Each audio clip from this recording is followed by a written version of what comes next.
Изградбата на обиколницата и превременото насочување на сообраќајот низ центарот на Штип за ВМРО ДПМН е несрекно решение. Градот ќе се тресе со месеци, а на оние што живеат во центарот животот ќе им биде тежок, рекоа на прес од партијата. Од денес Штип го демне огромна опасност. Поради градежните активности на експресниот пат Штип-Радовиш, нашиот град ќе заработи уништување на и така лошиот асфалт. Значи, во наредните неколку месеци Штипјани ги очекува сообраќајен хаос. Да размислуваа во интерес на граѓаните.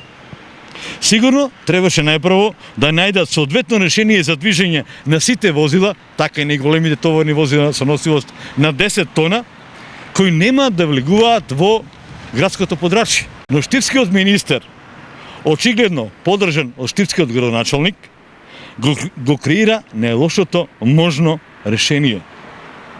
Нивната негрижа за културното наследство, за децата, за болните кои брзата помош ги внесува и изнесува од градот токму преку оваа делница, се ставени во втор план.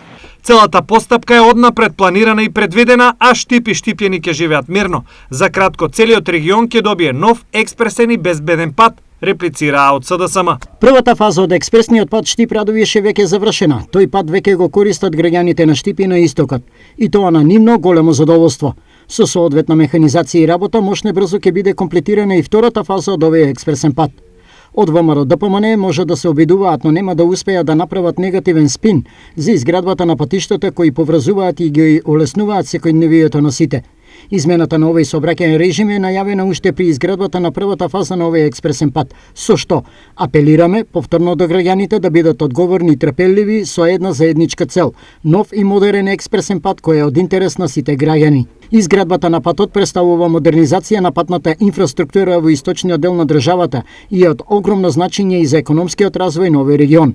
Во ВМРО ДПМН треба да научат дека со врескање во јавност без суштинска порака го донесуваат своето постоење до апсурд. Но нека продолжат и нека повелат и утре со нови јавни настапи во кои ќе ја фалат работата на Социјалдемократскиот сојуз.